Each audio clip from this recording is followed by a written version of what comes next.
Oke, kita akan mulai dan untuk openingnya nanti yang pertama-tama yang akan membawakan adalah Anton. Jadi teman saya ini Anton dia juga dia seorang clinical hypnotherapist. Jadi dia punya banyak pemahaman, oke, pengalaman tentang dunia terapi. Oke, jadi Bapak Ibu semua nanti boleh bertanya apapun semua hal tentang dunia hipnotis kepada teman saya ini Anton, oke. Jadi dia akan mulai pertama kali untuk materi pembahasannya. Oke, Anton, saya serahkan ke kamu, Ton. Oke, selamat malam Bapak Ibu. Bahagia sekali ya kita bisa bertemu di webinar kali ini. Hari ini hari Sabtu ya, malam Minggu. Tapi kita bisa bersama di sini. Saya dengan Joey, kita akan sharing sedikit mengenai apa itu hipnosis dan mungkin dari Bapak Ibu ada pertanyaan yang selama ini ya, apa namanya, selama ini tidak tahu ya, atau kurang memahami apa itu hipnosis atau hipnoterapi. Nah, dan apa juga kegunaan hipnosis dalam konteks terapi. Nah, dalam webinar kali ini, nanti saya akan memaparkan materi terlebih dahulu. Nanti kemudian kalau Bapak Ibu ada pertanyaan, teman-teman kalau ada pertanyaan, selesai pemaparan materi, nanti teman-teman Bapak Ibu boleh bertanya, nanti akan kami jawab, akan kami bantu supaya pemahaman mengenai hipnosis ini Bapak Ibu menjadi lebih lebih lebih tahu ya, karena selama ini pemahaman mengenai hipnosis ataupun hipnoterapi itu di masyarakat itu sangat kurang tepat ya. Jadi tanpa menghabiskan banyak waktu, saya ingin men-sharekan materi saya terlebih dahulu. Oke, apakah sudah muncul di layar teman-teman? Oke, belum, belum, Ton. Belum ya. Oke, kita tunggu bentar. Oke, tunggu ya, lagi proses tuh. Oke, udah, Ton. Oke, ya. Perkenalkan dulu sebelumnya sebagai perkenalan, saya mendalami dunia hipnosis hipnoterapi itu sejak tahun 2008 ya. Jadi belajar dari beberapa literatur dan juga mengikuti beberapa workshop yang berbasis 1 sampai 2 hari dan juga mengikuti pelatihan yang sampai 10 hari. Nah, jadi praktik hipnosis hipnoterapi yang saya lakukan itu kurang lebih sampai saat ini sudah 10 tahun ya. Jadi sudah menangani beberapa kasus klien yang berhubungan dengan masalah emosi dan perilaku. Nah, materi kali ini saya akan membagikan kepada teman-teman apa sih hipnosis itu ya. Jadi banyak pemahaman di luar hipnosis itu adalah berkaitan dengan hal-hal mistis ataupun hal-hal yang gaib. Nah, tetapi sebenarnya hipnosis itu adalah sebuah kondisi kesadaran. Nah, di materi kali ini nanti saya ingin men-sharekan kepada teman-teman beberapa topik yang ada di sini, baik berupa fakta atau mitos, definisi, latar belakang, apa itu hipnoterapi, cara kerja hipnoterapi, manfaat dan aplikasinya, hipnoterapi dibanding metode terapi lainnya, dan juga pengakuan dan undang-undang hipnoterapi di Indonesia. Dan yang terakhir adalah teknik-teknik apa yang digunakan di dalam proses terapi menggunakan metode hipnosis. Nah, yang pertama, pandangan salah mengenai hipnosis. Banyak sekali orang yang menganggap bahwa hipnosis itu adalah penguasaan pikiran.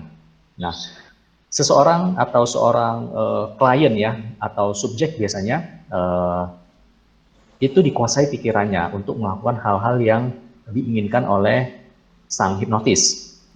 Nah, jadi misalkan untuk melakukan tindakan yang kelihatannya sangat bodoh atau menggunakan sepatunya itu ketika mendengar suara dering telepon. Jadi sepatunya itu dianggap telepon. Atau misalkan tiba-tiba disuruh melihat sesuatu dan si klien ini dia bisa tertawa. Ya, jadi anggapan-anggapan seperti inilah yang terjadi di masyarakat. yaitu hipnosis itu adalah penguasaan pikiran. Nah, pandangan salah yang lainnya adalah hipnosis itu merupakan praktek supranatural. Nah, misalkan menggunakan magic, mantra, ada baca-bacaan, atau dengan bantuan jin. Nah, ini pandangan yang ada di masyarakat. Nah, begitu juga dengan yang ini, pandangan salah mengenai hipnosis, yaitu mengakibatkan lupa ingatan. Ya, karena banyak pertunjukan-pertunjukan hipnosis di televisi misalkan, yang basisnya itu stage hipnosis atau hipnosis panggung, itu pada saat subjeknya diminta buka mata, maka subjek itu akan jadi lupa angka, misalkan angka 6 hilang, angka 4 hilang, atau lupa namanya siapa. Pada saat disuruh buka mata, ditanyain namanya siapa, dia jadi lupa. Yang harusnya namanya misalkan Herman, dia jadi lupa namanya siapa ya. Nah, itu yang terjadi. Nah, berikutnya adalah hipnosis sama seperti dengan tidur, ya, karena memang dalam kondisi hipnosis, ciri-ciri fisik yang tampak itu memang sama seperti tidur, padahal sebenarnya bukan. Nah, berikutnya, hipnosis dikaitkan seperti cuci otak, ya, brainwashing, padahal bukan. Nah, inilah pandangan-pandangan salah yang terjadi di masyarakat mengenai hipnosis, sehingga membuat hipnosis ataupun hipnoterapi ini menjadi sangat jelek atau sangat buruk di mata masyarakat. Jadi pada saat ketika seseorang mendengarkan nama hipnosis atau sebutan, maka otomatis orang tersebut atau itu akan membuat terjadi blocking, ya. Kita akan ngeblok diri bahwa wah, ini adalah sesuatu yang sifatnya jelek atau buruk. Nah, padahal manfaat hipnosis itu sangat besar dalam dunia medis, sudah dilakukan, dan banyak hal lagi. Nanti di slide berikutnya akan ada penjelasan. Nah, yang berikutnya adalah membongkar rahasia seseorang. Nah, ini yang sering terjadi, yaitu di dalam pertunjukan-pertunjukan state hipnosis, di mana pada saat dalam kondisi hipnosis, seseorang diminta untuk membongkar rahasianya. Ya, pada saat sang hipnotisnya itu menjentikan jarinya, nah, dan ditanyakan sesuatu pertanyaan, nah, si klien ini atau si subjek ini dia akan membongkar rahasianya. Misalkan dia pernah selingkuh misalnya, atau dia pernah melakukan hal-hal yang sangat tidak terpuji. Nah, ini yang membuat orang menjadi takut, ya, atau menjadi menjauhi apa yang namanya hipnosis. Nah, ini adalah definisi hipnosis yang saya ambil dari Departemen Pendidikan di Amerika Serikat, Divisi Pelayanan Manusia atau Pelayanan Masyarakat. Nah, divisi hipnosis menurut Departemen Pendidikan Amerika, bahasa Indonesia saya bacakan, hipnosis adalah penembusan faktor kritis pikiran sadar dan diikuti dengan diterimanya pemikiran atau sugesti. Ya, jadi dari definisi ini sangat jelas menyatakan bahwa kondisi hipnosis itu merupakan penembusan faktor kritis pikiran sadar seseorang dan kemudian diikutinya sebuah ide atau pemikiran tanpa kritik. Ya, nah, kita lihat lagi definisi hipnosis menurut Mayo Clinic. Ya, nah, kurang lebih sama seperti yang diutarakan dari Departemen Pendidikan di Amerika. Nah, jadi saya simpulkan bahwa hipnosis sebenarnya adalah perubahan kondisi kesadaran yang disebabkan oleh perhatian yang terfokus pada satu hal atau objek dengan bercirikan tubuh rileks, fungsi pikiran kritis menurun, dan meningkatnya konsentrasi, sehingga individu menjadi sangat reseptif terhadap sugesti yang diberikan. Nah, jadi pada saat seseorang mengalami kondisi hipnosis, itu ada sebuah proses. Prosesnya itu biasanya dilakukan itu untuk membawa atau menuntun seorang subjek atau klien untuk mengalami kondisi trance atau somnambulism. Nah, pada saat kondisi trance tersebut, ciri-cirinya yang tampak itu adalah tubuhnya sangat rileks. Secara mental, fungsi pikiran kritisnya itu menurun dan meningkatnya konsentrasi, sehingga sebuah sugesti yang diberikan oleh seorang hipnoterapis atau seorang hipnotis itu akan diterima di pikiran bawah sadar. Nah, jadi inilah sebenarnya sesungguhnya kondisi hipnosis, bukan seperti pandangan yang tadi, cuci otak, lupa ingatan, membongkar rahasia, ya. Jadi itu sangat berbeda, bertolak belakang. Nah, kemudian kita lihat fakta daripada kondisi hipnosis itu seperti apa. Nah, kondisi hipnosis sebenarnya kita alami setiap hari, tapi tanpa kita sadari. Ya, contohnya misalkan pada saat kita bangun tidur. Ya, pada saat baru bangun tidur, kita kan belum terlalu sadar sepenuhnya. Nah, pada saat kita mulai bangun tidur, membuka mata, sampai kita sadar sepenuhnya, ya, disitulah kondisi hipnosis terjadi. Atau begitu sebaliknya, pada saat kita mau tidur, kita udah sangat ngantuk sekali, dan sebelum tidur, nah, itulah sebenarnya kondisi hipnosis. Nah, kemudian kondisi hipnosis juga bisa terjadi pada diri kita pada saat kita mencari barang, ya, sehingga pada saat kita mencari sesuatu, barang yang ada di depan kita itu kita nggak kelihatan. Kita cari kemana, ke setiap ruangan, di atas meja, di laci, nggak ada, padahal barangnya itu ada di depan kita. Nah, ini yang sering kita alami. Nah, kenapa kondisi ini dinamakan kondisi hipnosis? Ya, karena tadi sesuai dengan definisi yang dijelaskan tadi adalah pikiran yang sangat terfokus pada suatu hal sehingga kita tidak menyadari sesuatu yang terjadi di lingkungan sekitar kita. Nah, inilah yang kita alami. Berikutnya, kita tidak menyadari bahwa kita sedang terluka. Ya, pada saat misalnya kita mandi, baru kita menyadari, wah, ini kok ada luka ya, karena baru terasa perih gitu. Nah, tapi sebelumnya kita tidak menyadari bahwa tubuh kita terluka. Nah, ini juga menandakan bahwa kita telah memasuki kondisi hipnosis atau trance. Nah, begitu juga pada saat kita sedang sangat fokus menonton sebuah film, sehingga pada saat kita dipanggil atau ada suara, itu kita tidak mendengar. Ya, pada saat kita dipanggil, kita nggak mendengar. Atau ada bunyi handphone, kita nggak tahu bunyi handphone. Nah, ketika filmnya selesai, kita baru menyadari bahwa, oh, ternyata ada miss call, ada 5 miss call, atau ada 10 miss call. Nah, kenapa? Karena kita sangat fokus kepada film atau pertunjukan yang sedang kita nonton. Jadi sehingga kita fokusnya itu jadi fokus sempit. Jadi kita tidak memperhatikan kondisi keadaan yang ada di sekitar kita. Nah, inilah sebenarnya kondisi hipnosis yang sangat alami. Inilah yang kita alami setiap hari tanpa kita sadari. Nah, kemudian saya ingin menjelaskan sedikit istilah, yaitu ada trance. Trance itu adalah kondisi hipnosis. Hipnotis adalah orang yang melakukan hipnosis hiburan. Hipnoterapis adalah orang yang melakukan terapi dengan metode hipnosis. Subjek adalah orang yang dihipnosis, atau biasanya kalau dalam clinical hypnosis atau hipnoterapi klinis, itu disebutnya klien, orang yang menjalani hipnoterapi. Sugesti, kata atau kalimat yang disampaikan oleh seorang hipnotis kepada kliennya. Nah, dan juga ada induksi. Induksi adalah proses membawa subjek atau klien menuju kondisi hipnosis. Nah, ini gelar-gelar yang biasa dipakai ya oleh para praktisi atau para hipnoterapis yang sudah belajar. Itu ada yang gelarnya CH, Certified Hypnotist, ada yang gelarnya CHT, Certified Hypnotherapist, ada yang CCH sampai dengan CMH. Dan sebenarnya masih banyak lagi gelar-gelar hipnosis ya yang digunakan. Tetapi gelar-gelar ini adalah berupa gelar non-akademis. Ya, jadi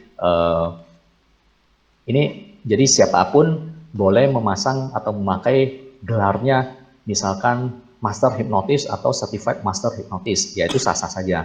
Ya, tetapi kembali lagi ini sebenarnya adalah gelar non-akademis. Nah, hipnosis menurut pelaku yaitu ada 4. Yang pertama adalah self-hypnosis, yaitu kita melakukan hipnosis kepada diri sendiri. Yang kedua adalah auto-hipnosis, kita masuk ke dalam kondisi hipnosis dengan sendirinya. Yang ketiga adalah heterohipnosis. Heterohipnosis adalah kita memasuki kondisi hipnosis dengan bantuan hipnoterapi.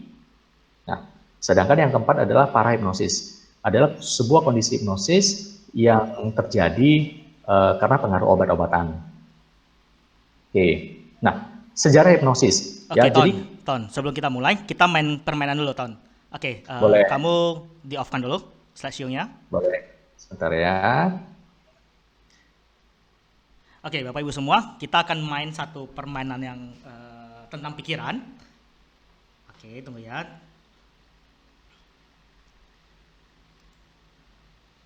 Oke, semua nampak wajah saya full?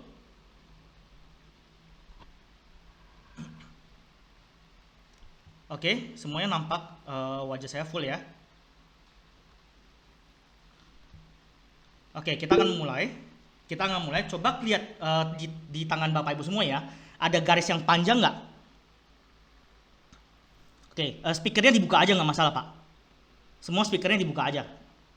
Oke, lihat di garis tangan ini ada garis yang panjang nggak? Oke, lalu di tangan kanan juga coba dicek garis panjang juga ada ya. Oke, kalau ada, saya ingin mengajak Bapak Ibu semua, oke, untuk menyatukan garis panjang tersebut seperti ini, contohnya. Oke, buat seperti ini tangannya.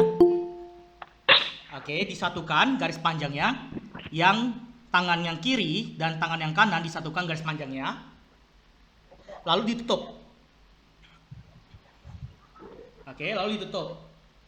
Nah, sekarang saya ingin mengajak Bapak Ibu semua untuk coba mengecek jari telunjuk mana yang lebih panjang, apakah yang kiri atau yang kanan. Coba dicek jari telunjuk mana yang lebih panjang, apakah telunjuk yang sebelah kiri atau telunjuk yang sebelah kanan. Kanan. Oke, ada yang kanan. Ada yang kiri nggak yang lebih panjang daripada, ada yang kiri nggak yang lebih panjang? Sama ini. Oke, ada yang sama.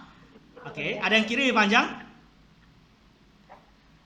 Oke, pasti ada. Oke, nggak masalah. Nah, sekarang saya ingin mengajak Bapak Ibu semua untuk Saya kiri. Ibu kiri ya. Oke. Sekarang saya ingin mengajak Bapak Ibu semua untuk mengeluarkan jari telunjuk yang lebih pendek. Contohnya ya, kalau saya punya yang lebih pendek adalah di tangan kanan saya. Oke. Buat seperti ini tangannya, jari telunjuk yang lebih pendek. Oke. Nah, untuk yang sama, tangan yang sama, maka gunakan telunjuk kanan. Yang tadi antara kiri dan kanan yang sama, maka pakai jari telunjuk kanan. Oke, bagus. Sekarang coba Bapak Ibu semua coba atur duduk posisi yang santai aja. Atur posisi yang nyaman, yang rileks, yang tenang. Terserah Bapak Ibu semua. Yang penting posisi duduk bisa membuat Bapak Ibu semua menjadi tenang, menjadi santai, menjadi rileks. Oke, bagus. Oke, sekarang coba dengan tutup mata, karena dengan tutup mata akan membuat konsentrasi, akan membuat fokus menjadi semakin santai, semakin fokus, semakin rileks. Tutup mata dan posisi tangan buat seperti ini. Oke, tetap tutup mata aja. Oke, bagus. Sekarang saya ingin mengajak Bapak Ibu semua untuk bermain, berimajinasi. Oke, untuk berandai-andai, berpura-pura. Berandai-andai, berimajinasi dalam pikiran, jari telunjuknya berubah menjadi karet. Oke, bayangkan dalam pikiran, jari telunjuk perlahan berubah menjadi karet. Rasakan. Semakin lama, semakin berubah menjadi karet, dan saat ini sudah 100% berubah menjadi karet. Oke, bagus. Sekarang bayangkan dalam pikiran Bapak Ibu semua, perlahan jari telunjuk tersebut akan mulai memanjang 1 cm. Bayangkan semakin memanjang 2 cm, semakin memanjang 3 cm.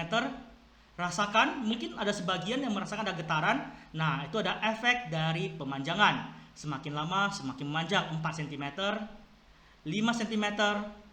Rasakan semakin lama semakin memanjang, 6 cm, 7 cm, semakin lama semakin memanjang. Dalam pikiran Bapak Ibu semua dapat melihat jari telunjuknya semakin memanjang, 8 cm, semakin panjang 9 cm, dan saat ini sudah memanjang 100 kali lipat daripada sebelumnya. Oke, bagus. Dan 3 hitungan buka mata. 1, 2, 3 buka mata. Oke, dan sekarang kita mengukur kembali dengan cara yang sama. Tangan kiri dan tangan kanan disatukan, lalu ditutup. Oke. Lalu ditutup dan coba dicek. Apakah terjadi perubahan nggak?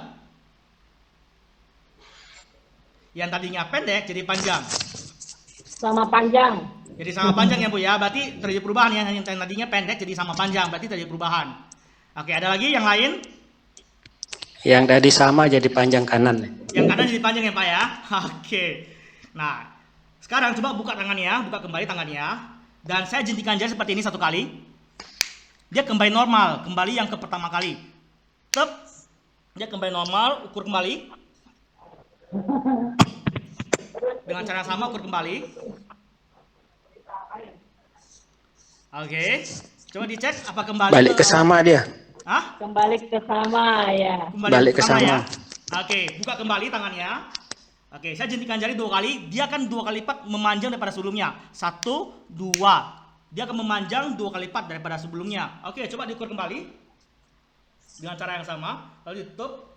Dia akan kembali memanjang 2 kali lipat daripada sebelumnya, semakin memanjang. Iya benar. Manjang ya. Oke, Ya. buka kembali. Saya jentikan jari, tep, dia kembali normal, diukur kembali. Saya kasih. Mau makan yang enak. Oke, dia kembali normal ya. Alhamdulillah. Udah cepat. Oke, kembali normal semua ya. Oke, nah apa sih yang terjadi? Nah, semua adalah tentang pikiran. Jadi pikiran kita yang membuatnya, jadi pikiran kita itu mempengaruhi fisik kita. Oke, dikirimkan contohnya. Teman-teman ketika Bapak Ibu semua ya, ketika melihat terjadi perubahan, maka otomatis tangan di jari tunjuk kita yang tadi memanjang, itu akan dialirin darah lebih banyak. Secara teoretikalnya. Jadi akan ada darah yang lebih banyak dialirin ke tangan tersebut. Sehingga semakin memanjang. Jadi memanjang mungkin sekitar 1 mili, 2 mili. Dia akan terjadi perubahan. Jadi dengan pikiran saja kita mampu mempengaruhi secara fisik kita. Oke, jadi ini penjelasan tentang apa? Hipnosis. Jadi tanpa Bapak Ibu sadari, Bapak Ibu semua telah menghipnotis diri kita sendiri. Jadi Bapak Ibu semua sendiri. Oke, jadi ya contoh demo sederhana tentang pikiran kita, bahwa pikiran kita itu luar biasa ketika kita mampu mengelolanya. Oke, saya kembalikan ke Anton. Lanjutkan slide, Ton. Oke, luar biasa ya, Joey ya. Ini jadi jarinya jadi bisa memanjang sendiri ya. Iya. Nah, oke. Saya lanjutkan ke materi saya. Oke, slide-nya sih, Ton. Oke, sebentar.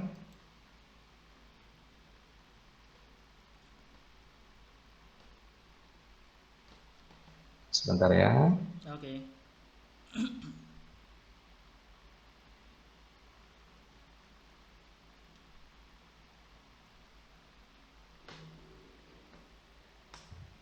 Oke. Sudah muncul? Belum. Tunggu ya. Belum ya. Mungkin 3-4 detik biasanya. Oke. Ya udah baru mulai.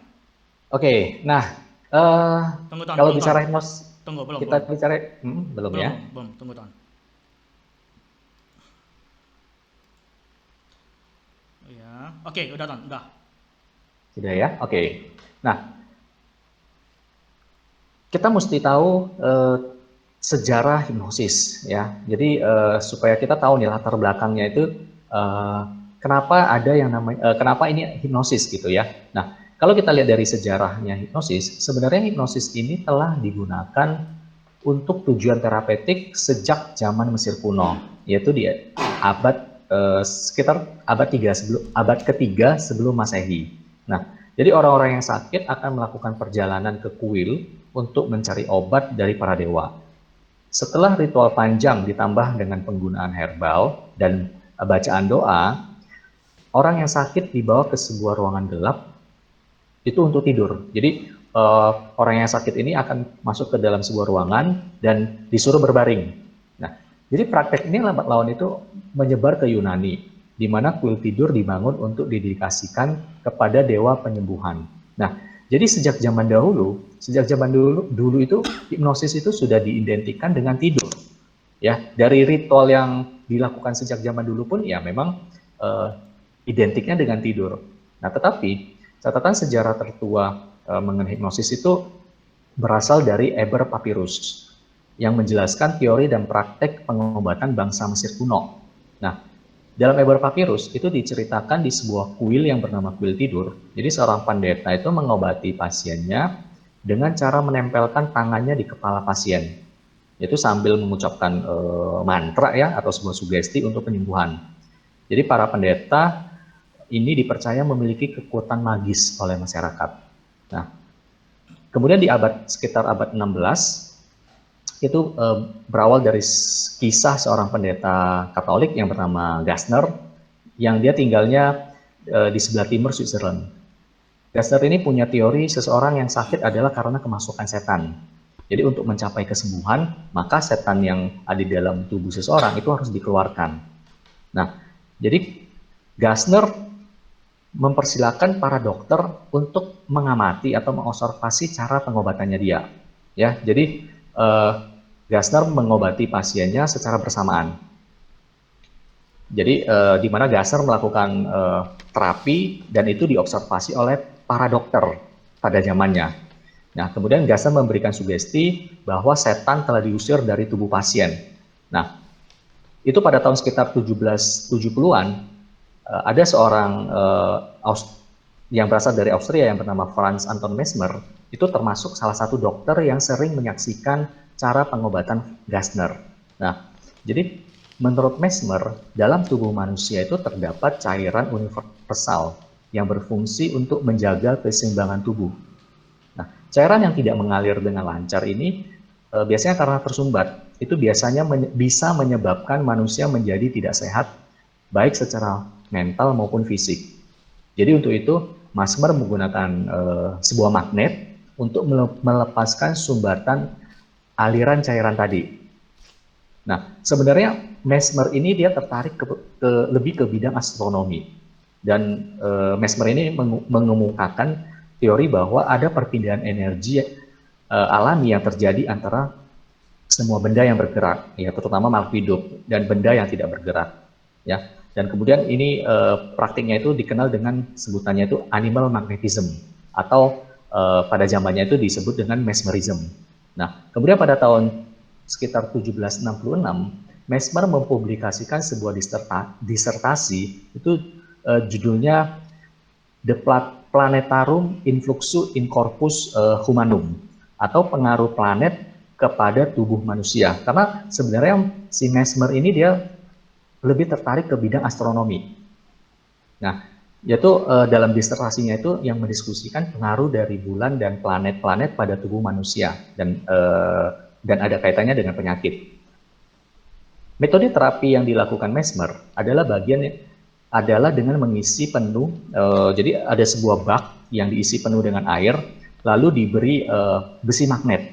Jadi pasien yang mengalami sakit itu datang ke Mesmer untuk diobati, itu diminta untuk memegang besi yang ada di dalam bak air itu. Jika pasiennya banyak ya maka mereka diminta untuk memegang kabel yang menghubungkan satu sama lain, yaitu jadi dengan maksud halo. Ya. Suara saya jelas? Jelas, Ton. Jelas. Lanjut. Lanjut. Suara saya jelas ya? Oke. Soalnya tadi sempat terputus di tempat saya kira saya lost contact nih. Jadi suara saya masih jelas ya? Masih jelas, Ton. Masih. Lanjut.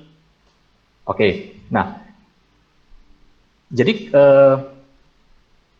dengan ritual seperti itu, jadi si Mesmer melakukan sebuah drama penyembuhan, yaitu untuk menimbulkan efek sugesti yang sangat kuat. Jadi hal ini membuat pasien yang ada dalam yang ada di dalam bak air itu yang sedang memegang besi magnet itu menjadi terhanyut dalam imajinasi drama tersebut. Nah, itulah proses terapi yang dilakukan oleh Mesmer. Kemudian ada juga Marcus de Puysegur. Nah, Marcus de Puysegur juga dia mengamati apa yang dilakukan oleh Franz Anton Mesmer. Nah, kemudian si De Puysegur itu melihat bahwa ada sebuah kondisi di mana seseorang yang menjalani proses terapi mesmerism itu memasuki suatu kondisi hipnosis yang sangat dalam. Nah, kemudian De Puysegur memberi sebuah nama itu yang disebut dengan somnambulism atau kondisi deep trance yang masih digunakan sampai saat ini. Nah, kemudian juga ada seorang tokoh yang bernama John Elliotson, yaitu John Elliotson ini adalah seorang profesor dari University Hospital di London, di Inggris. Dia mengenal hipnosis itu dari Richard Chenevix, yaitu seorang murid dari Varia dan mendalami hipnosis dari Baron de Pottet. Nah, si Elliotson ini menemukan bahwa pasiennya itu bisa menjalani pembedahan tanpa rasa nyeri. Jadi si Elliotson ini melakukan hipnosis kepada pasiennya. Namun yang dilakukan oleh Elliotson ini sebenarnya pada zamannya itu bertentangan dengan keyakinan dokter-dokter pada waktu itu. Karena menurut kepercayaan dokter pada zamannya, mereka mempercayai bahwa rasa sakit itu dibutuhkan dalam sebuah proses penyembuhan. Nah, kemudian adalah seorang tokoh lagi bernama James Esdaile, yaitu seorang tokoh asal Skotlandia. Itu dia bertugas di sebuah rumah sakit di Calcutta di India. Esdaile mencatat, jadi si Esdaile ini juga mempelajari mesmerism.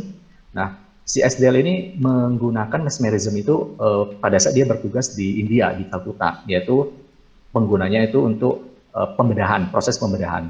Nah, jadi Esdaile itu mengamati bahwa dia melaporkan bahwa dia berhasil melakukan ribuan operasi kecil dan 300 operasi besar tanpa rasa sakit. Jadi dengan adanya mesmerism, itu bisa menghilangkan rasa sakit. Sangat pada waktu itu ya, karena obat bius pada waktu itu juga belum ditemukan. Nah, jadi semua dokter waktu itu apabila tidak menggunakan mesmerism, maka harus melakukan pembedahan dengan mengandalkan kecepatan tangan. Ya bisa dibayangkan tuh, sambil mendengarkan, ya sambil pasiennya bercerit ya karena kesakitan gitu kan. Nah, jadi sejak zaman Mesmer tahun 1735 sampai periodenya James Esdaile itu di tahun 1859, hipnotism itu masih dikenal dengan sebutan mesmerism. Banyak mendapat pertentangan dari kalangan medis karena mereka menganggap mesmerism ini tidak ilmiah dan mengandung unsur mistis. Jadi pada tahun 1846 obat bius baru ditemukan. Nah, jadi dunia kedokteran itu saat itu mereka menganggap bahwa teknik yang dipakai oleh Esdaile berupa mesmerism itu masih belum bisa diterima. Nah, itu ada seorang tokoh bernama James Braid ya, kita sangat mengenal siapa James Braid. Jadi James Braid ini orang pertama yang mencoba dia menjelaskan fenomena mesmerism dari sudut pandang ilmu psikologi. Jadi James Braid ini adalah seorang ahli bedah dan dia juga seorang penulis. Jadi James Braid ini sangat dihormati di British Medical Association. James Braid menemukan bahwa dengan memfokuskan pandangan mata itu bisa menciptakan suatu kondisi hipnosis. Nah, jadi dan James Braid pula yang memperkenalkan nama hipnosis ya. Jadi hipnosis itu berasal dari bahasa Yunani, itu diambil dari nama dewa tidur, dewa hipno. Nah, kemudian pada saat James melakukan observasi lagi bahwa untuk bisa masuk ke dalam kondisi hipnosis itu sebenarnya hanya bisa dengan memfokuskan pandangan mata. Nah, kemudian James Braid ingin mengubah nama hipnosis pada waktu itu menjadi monoideism. Ya, jadi seseorang bisa masuk ke dalam kondisi hipnosis itu dengan sendirinya hanya dengan melakukan fokus pandangan mata. Tetapi James Braid tidak berhasil mengubah nama hipnosis karena pada waktu itu nama hipnosis sudah sangat populer. Ya, jadi James Braid sendirilah yang menciptakan nama hipnosis, tapi kemudian dia gagal untuk merubah nama hipnosis yang diciptakannya. Nah, kemudian ada seorang tokoh lagi yang bernama Jean-Martin Charcot. Jadi Jean-Martin Charcot ini adalah seorang neurolog yang sangat terkenal di Perancis. Di samping nama besarnya dalam dunia medis, eksperimennya dalam hipnosis sebenarnya tidak dilandasi oleh pengetahuan yang mendalam. Nah, sehingga membuat hipnosis ini mengalami kemunduran. Nah, berikutnya ada seorang tokoh lagi yang kita tidak asing, itu Sigmund Freud. Sigmund Freud ini seorang neurolog ya. Dia adalah seorang psikiater yang berasal dari Austria. Nah, jasa terbesar Freud dalam bidang memahami pikiran manusia itu adalah menyusun teori yang sangat sistematis tentang pikiran sadar, pikiran tak sadar, dan cara kerja pikiran. Dia juga menemukan teknik psikoterapi yang disebut sampai sekarang yang dikenal dengan psikoanalisa. Namun dalam bidang hipnosis, dia bukanlah tokoh, Sigmund Freud ini bukanlah tokoh yang ikut mengembangkan hipnosis, ya, tetapi menyebabkan hipnosis mengalami kemunduran karena pengaruh Sigmund Freud di dunia Barat itu sangat kuat pengaruhnya, sehingga pada saat Sigmund Freud meninggalkan hipnosis, maka hipnosis mengalami kemunduran. Nah, Sigmund Freud sebenarnya dia belajar hipnosis itu dia belajar kepada Charcot dan juga Bernheim. Nah, namun dalam praktek hipnosis, Freud sering gagal menghipnotis orang karena Freud itu kurang terampil itu menjalin raport dengan klien. Nah, karena kegagalannya itu, Freud membuat pernyataan bahwa hipnosis hanya berhasil untuk orang yang sakit mental dan mengklaim bahwa hipnosis memiliki efek samping yang membahayakan. Nah, apa yang dikatakan Freud tersebut serupa dengan pendahulunya Charcot.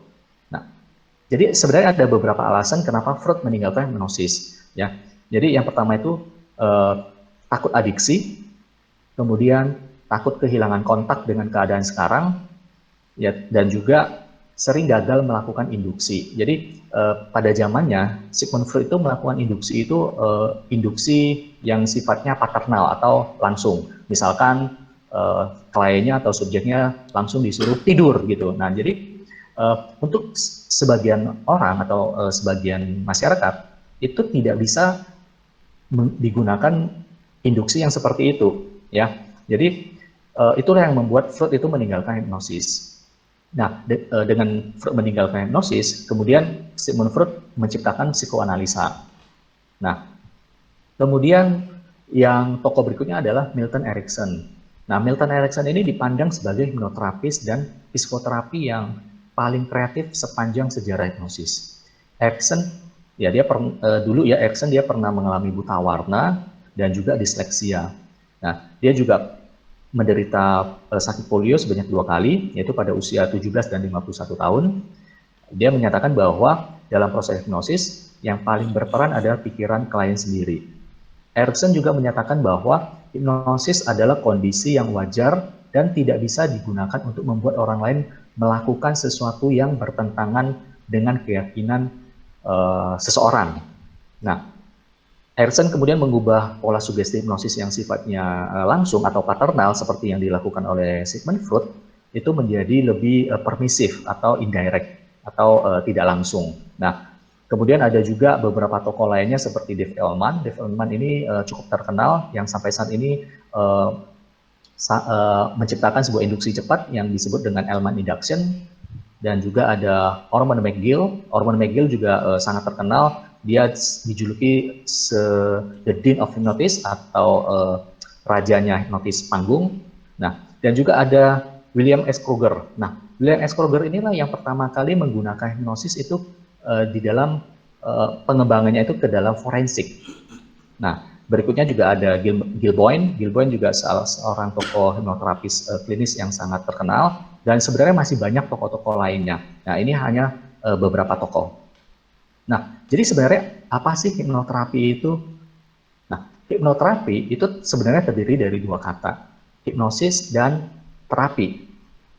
Hipnoterapi adalah terapi menggunakan suatu teknik yang dilakukan pada kondisi hipnosis. Nah, apa beda hipnosis dan hipnoterapi? Hipnosis adalah kondisi kesadaran terdiri dari banyak level kedalaman. Jadi, pada saat seseorang mengalami kondisi hipnosis, itu terjadi perubahan kondisi kesadaran. Nah, dan pada saat mengalami perubahan kondisi kesadaran, seseorang itu juga memiliki banyak level kedalaman.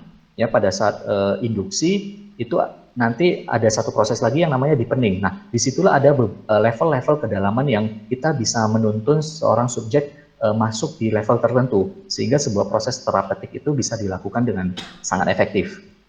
Nah, hipnosis sendiri itu bukan bersifat terapi, ya, karena hipnosis sendiri adalah sebuah kondisi kesadaran.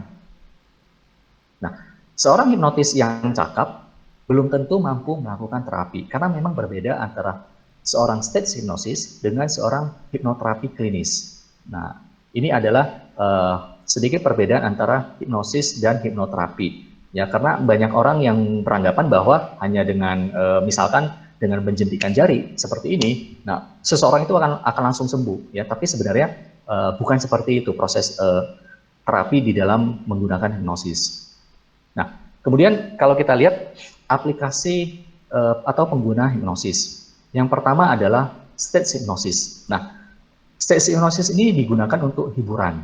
Ya, misalkan kita bisa lihat di jalan, di taman, di mall, kampus, atau di mana saja kita bisa mempraktekkan state hypnosis. Untuk mempelajari state hypnosis itu sebenarnya sangat mudah. Bagi yang tidak tahu, ya mungkin jadi takut dengan hipnosis karena sepertinya seorang hipnotis ini bisa seenaknya aja mengendalikan subjek. Sebenarnya tidak ada orang lain yang bisa mengendalikan diri seseorang kecuali orang itu mengizinkan. Jadi semua subjek yang menjadi peserta state hipnosis itu sudah mengizinkan dirinya untuk dihipnosis. Jadi ada sebuah proses yang dilakukan sebelum sebuah pertunjukan itu dilakukan. Nah, jadi jika diri orang itu tidak mau ditertawakan misalkan atau tidak ingin ikut dalam permainan, ya pastinya dia tidak bisa melakukan, dia tidak bisa ikut di dalam hipnosis panggung ini. Nah, yang kedua adalah hipnoanestesia atau medical hypnosis, yaitu penggunaan hipnosis untuk dunia medis, terutama oleh dokter ahli bedah dan juga atau dokter gigi, itu menciptakan efek anestesia atau mati rasa tanpa menggunakan obat bius. Nah, ini berikutnya adalah forensic hypnosis, yaitu penggunaan hipnosis untuk dunia penyelidikan kepolisian. Jadi hipnosis bisa digunakan untuk menggali informasi dari saksi. Nah, dengan bantuan hipnosis, korban atau saksi bisa mengingat kembali dengan jelas. Hipnosis tidak bisa digunakan untuk mendapat pengakuan yang jujur dari pelaku. Ya, jadi penggunaan hipnosis di dalam forensik itu ditujukan kepada saksi ataupun korban, bukan kepada pelaku. Karena walaupun dalam kondisi hipnosis, seseorang itu bisa saja tidak berkata jujur. Nah, yang berikutnya adalah untuk eksperimen. Nah, aplikasi hipnosis dalam eksperimen itu biasanya untuk meneliti berbagai fenomena metafisik seperti out of body experience. Nah, yang berikutnya adalah pengguna hipnosis itu untuk clinical hypnotherapy. Ya, jadi aplikasi hipnosis dalam menyembuhkan gangguan mental, ya, itu bisa dilakukan. Ya, hipnosis telah terbukti secara medis bisa mengatasi berbagai macam gangguan psikologis maupun fisik. Hipnosis berurusan langsung dengan penyebab suatu masalah atau akar masalah. Dengan menghilangkan penyebabnya, maka secara otomatis akibat yang ditimbulkan akan lenyap. Ya, contoh misalkan kasus psikosomatis. Ya, jadi seseorang menderita psikosomatis, misalkan nyeri punggung yang tak kunjung sembuh. Dia bisa saja, ya, orang ini bisa saja mengkonsumsi obat untuk penahan rasa sakit, untuk menghilangkan rasa sakit yang di punggung. Ya, namun hilangnya rasa sakit itu sifatnya sementara. Setelah pengaruh obatnya hilang, dia akan merasa sakit lagi dan ya dia akan minum obat lagi. Tetapi dengan hipnosis, psikosomatis bisa sembuh permanen dalam waktu yang sangat singkat. Nah, jadi inilah yang bisa dilakukan di dalam clinical hypnotherapy, yaitu untuk berubah mental, menyembuhkan psikosomatis, membantu proses penyembuhan. Nah, bicara hipnosis, kita akan bicara mengenai 3 hal ini: pikiran sadar, pikiran kritis, dan juga pikiran bawah sadar. Nah, pikiran sadar dan pikiran bawah sadar itu saat seseorang dalam kondisi sadar normal itu selalu aktif bersamaan. Jadi masing-masing dengan proses dan dinamikanya sendiri itu saling mempengaruhi. Pikiran bawah sadar selalu aktif selama 24 jam sehari, ya. Sedangkan pikiran sadar itu aktif pada saat kita terbangun atau kita sadar. Ya, pada saat kita tidur, pikiran sadar itu dia tidak aktif. Nah, kalau kita lihat, pikiran sadar itu fungsinya berupa analytical, rasional, memori jangka pendek, willpower atau keinginan untuk kita berubah, dan juga critical factor. Nah, sedangkan pikiran bawah sadar tersimpan itu ada belief dan value, kebiasaan, emosi, long term memory, kepribadian, intuisi, kreativitas, persepsi, resistant change, ya, menolak perubahan, dan unlimited capacity. Nah, pikiran bawah sadar itu sering dikatakan sebagai tempat penyimpanan memori atau emosi. Ya, pikiran bawah sadar menyimpan semua informasi yang pernah diterima, itu yang terjadi. Nah, informasi yang tersimpan di pikiran bawah sadar tersusun sedemikian rupa hingga membentuk sebuah program yang menentukan perilaku dan kebiasaan, keyakinan, nilai, dan cara pandang kita terhadap dunia itu juga tersimpan di pikiran bawah sadar. Nah, pikiran bawah sadar ini bekerja setiap saat. Pikiran bawah sadar ini merekam atau mengingat semua hal yang kita lakukan dan apa yang terjadi. Ya, misalkan pada saat kita menyentuh api dan pasti kita akan merasakan panas. Nah, maka informasi api itu panas akan disimpan di pikiran bawah sadar. Nah, contoh yang lain adalah misalkan kita berpikir bahwa menulis itu sulit, maka informasi ini akan dicatat oleh pikiran bawah sadar. Nah, dari fungsinya ini, pikiran bawah sadar mempengaruhi ingatan, pola pikir, kepribadian, kebiasaan, persepsi, keinginan, keyakinan, dan nilai yang membuat seseorang itu bertindak atau berperilaku sedemikian rupa. Nah, kapasitas dan potensi pikiran bawah sadar itu berkisar 95 sampai 99% daripada pikiran sadar. Itu hanya sekitar 1 sampai 5%. Ya. Jadi makanya tidak heran bahwa bila kita ingin melakukan sebuah perubahan yang hanya mengandalkan willpower di pikiran sadar, itu sifatnya hanya sementara. Ya, tetap sedangkan karena potensi pikiran bawah sadar itu kapasitasnya itu jauh lebih besar.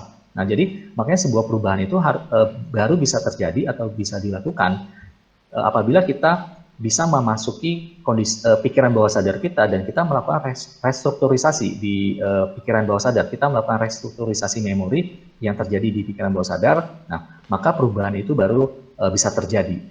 Nah, jadi cara kerja hipnosis dan dalam hipnoterapi yaitu hipnoterapis dengan persetujuan klien akan membimbing klien turun dari gelombang otak yang dominan beta ke gelombang pikiran bawah sadar yang sangat rileks, yaitu alfa, theta, dan delta. Saat berada di frekuensi ini, pikiran klien menjadi sangat reseptif dan dalam menerima berbagai sugesti atau pesan mental untuk perubahan. Kondisi pikiran yang sangat reseptif memungkinkan klien mengakses memori dan emosi yang selama ini menjadi sumber masalah tanpa gangguan dan intervensi dari pikiran sadar. Dengan demikian, dengan bimbingan terapis, klien dapat melakukan resolusi trauma, rekonstruksi memori, dan melepaskan emosi yang selama ini mengganggu hidupnya. Nah, jadi kalau kita bicara hipnosis dan hipnoterapi ya, kita pasti akan ada kaitannya dengan gelombang otak. Nah, gelombang otak manusia itu diukur dengan melakukan sebuah mesin, yaitu mesin EEG, ya. Jadi akan didapat bahwa sebenarnya gelombang otak manusia ini bukan hanya beta, alfa, theta, atau delta, tetapi sangat banyak.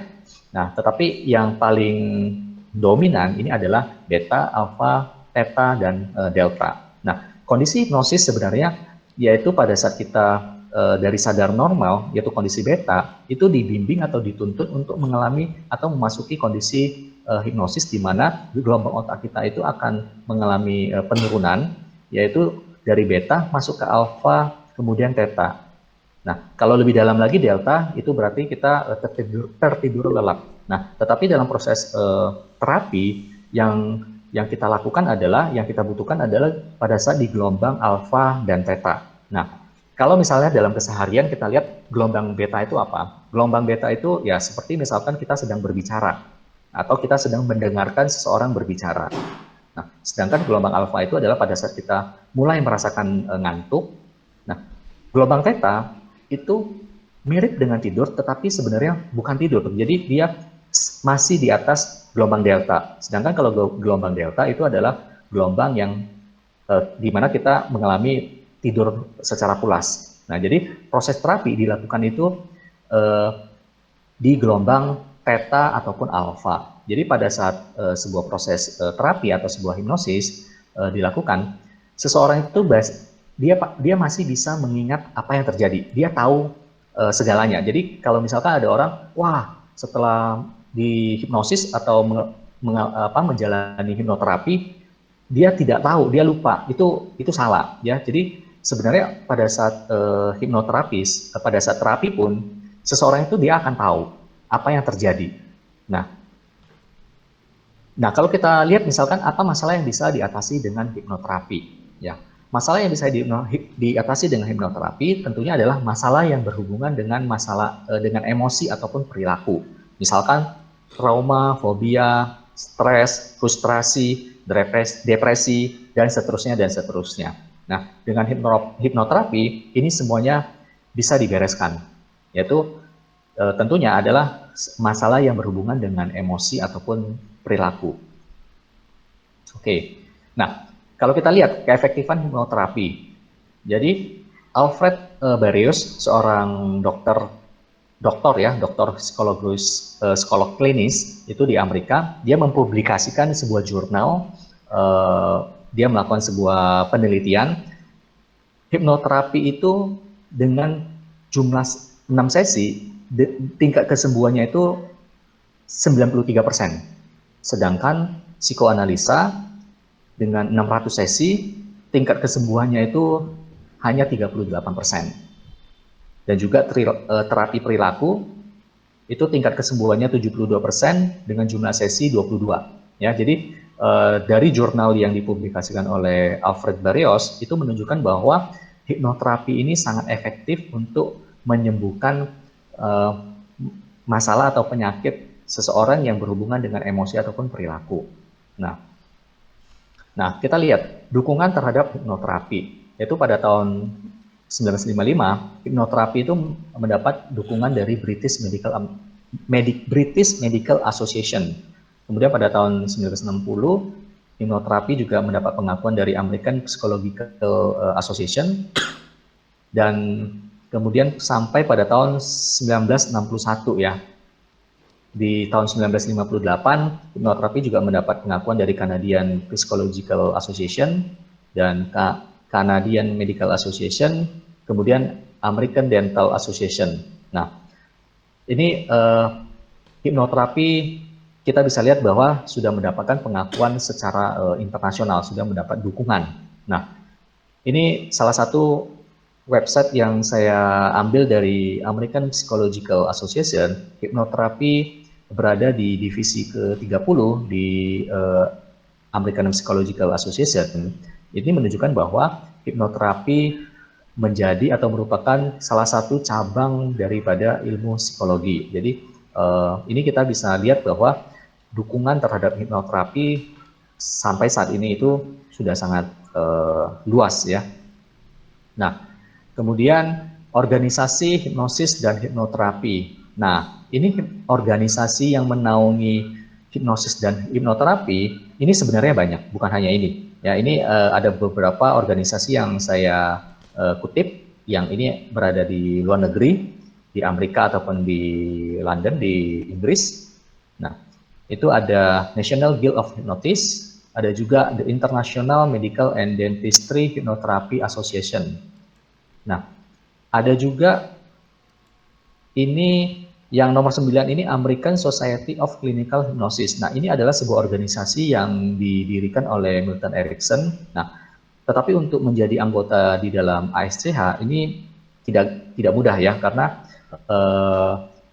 seorang hipnoterapi yang ingin menjadi anggota di ASCH itu harus memiliki sebuah izin ya, atau orang bilang kalau bisa dokter itu kan harus ada ininya apa namanya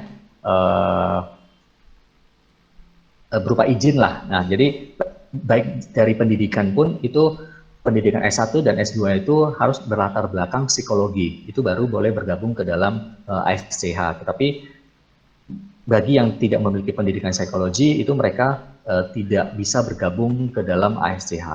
Nah, jadi syarat ASCH memang cukup tinggi. Nah, jadi ini beberapa organisasi hipnosis dan hipnoterapi yang ada di luar negeri. Di Indonesia juga ada. Ya, nanti teman-teman bisa cek sendiri di Google ya. Organisasi apa yang menaungi para hipnosis dan hipnoterapi di Indonesia. Nah, kalau kita lihat dasar hukum praktek hipnoterapi di Indonesia. Nah, ini di Indonesia sudah mulai diakui hipnoterapi merupakan pelayanan kesehatan tradisional. Itu dari Undang-Undang Nomor 36 Tahun 2009. Kemudian juga ada Peraturan Menteri Kesehatan RI Nomor 1109. Hipnoterapi dinyatakan sebagai bentuk terapi intervensi tubuh dan pikiran. Nah, ada juga untuk nomor 0305, hipnoterapi merupakan metode pengobatan komplementer alternatif yang dapat diintegrasikan di fasilitas pelayanan kesehatan. Nah, dan juga peraturan pemerintah yang terbaru 103 tahun 2014, hipnoterapi adalah terapi olah pikir. Nah, proses di dalam hipnoterapi seperti apa? Nah, ini adalah proses di dalam sebuah hipnoterapi. Yang pertama itu qualifying atau kualifikasi. Kemudian induksi untuk menuntun seseorang masuk ke dalam kondisi hipnosis. Nah, dan kemudian juga ada pendalaman atau deepening. Ya, nanti ada teknik-teknik untuk membawa seseorang yang setelah diinduksi itu untuk mengalami kondisi hipnosis yang lebih dalam lagi atau mengalami kondisi deep trance. Nah, pada saat kondisi deep trance itu dilakukan restrukturisasi. Restrukturisasi bisa dilakukan dengan dua cara, bisa melalui sugesti atau berupa hipnoanalisis. Nah, setelah itu klien akan dilakukan terminasi dan yang terakhir adalah post-hipnotik. Nah, induksi sendiri itu terdiri dari banyak jenis, yaitu ada progressive relaxation, kemudian ada emotional induced induction, ada rapid induction, ada juga instant induction. Nah, di dalam restrukturisasi di mana menggunakan hipnoanalisis yaitu teknik-teknik hipnoterapi digunakan ya. Sedangkan kalau yang basisnya sugesti, pada saat seseorang sudah mencapai kondisi deep trance maka diberikan sugesti-sugesti. Jadi metodenya berbeda. Kalau metode hipnoanalisis itu akar masalah yang dicari, dibereskan. Nah, sedangkan kalau sugesti itu tidak memproses akar masalah. Ya, bedanya di situ. Kalau ditanya mana yang lebih efektif, dua-duanya efektif. Tergantung skill daripada si hipnoterapis sendiri. Tetapi yang sering kami gunakan atau yang sering saya gunakan untuk melakukan terapi kepada klien itu basisnya hipnoanalisis. Kita proses akar masalahnya, kita tarik mundur, kita regresi klien dari usia sekarang misalkan, kita regresi ke usia pada saat kejadian itu terjadi dan kita proses emosinya di situ. Nah, kemudian untuk teknik pendalaman itu ada teknik deepening dan juga ada skala pendalaman. Ya, jadi oke. Tipe sugestibilitas. Nah, untuk membawa seseorang atau menuntun seseorang memasuki kondisi hipnosis atau proses induksi, menurut John Kapas, seseorang itu memiliki tipe-tipe sugestibilitas atau tingkat penerimaan sugesti. Ya, Kapas membaginya menjadi 3 kelompok. Yang pertama adalah physical suggestibility, orang yang sugestinya bersifat fisik, kemudian juga ada yang sifatnya emosional, atau juga ada yang sifatnya intellectual suggestibility. Nah, orang-orang yang ketiga itu yang biasanya disebut adalah orang yang paling sulit untuk dihipnosis. Ya, tetapi apabila kita bisa meyakinkan orang-orang yang bercirikan intellectual suggestibility bisa menjawab semua pertanyaan yang ditanyakan, bisa meyakinkan dia, maka dia akan menjadi sangat mudah untuk kita tuntun ke dalam kondisi hipnosis. Ya. Orang yang sugestibilitasnya yang tinggi adalah orang yang 50% fisikal dan juga 50% emosional. Ini menurut John Kapas yang dikutip di salah satu bukunya yang berjudul Professional Hypnotism Manual. Nah, oke, ini skala hipnotis ya. Jadi pada saat seseorang sudah masuk ke dalam kondisi hipnosis, maka kalau diukur itu orang tersebut itu memiliki level kedalaman tertentu ya. Level kedalaman yang paling dalam atau deep trance itu berada di level 21 sampai 30. Ini dalam skala Davis-Husband Scale. Ini skala yang paling sering digunakan. Nah, sebenarnya skala kedalaman itu banyak, bukan hanya Davis-Husband Scale. Tetapi skala ini cukup populer ya. Jadi Davis-Husband Scale itu membagi menjadi 5 kelompok, yaitu ada kelompok insusceptible, hypnoidal, light trance, medium trance, dan juga deep trance atau somnambulism. Nah, kemudian ini adalah teknik-teknik yang digunakan dalam proses hipnoanalisis. Itu ada idiomotor response, hypnotic regression, systematic desensitization, impulsive desensitization, ya sampai ego state terapi. Ya, jadi inilah tools-tools yang digunakan hipnoterapis klinis untuk membantu kliennya mengatasi masalahnya. Oke, jadi nah demikian presentasi saya hari ini, malam ini. Ya mungkin teman-teman kalau ada pertanyaan boleh ditanyakan. Oke, Ton, ini ada 2 pertanyaan.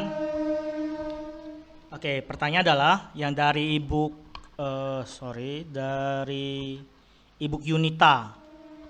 Pertanyaannya adalah, Ya. apakah penyakit fisik dan kronis bisa disembuhkan dengan hipnoterapi?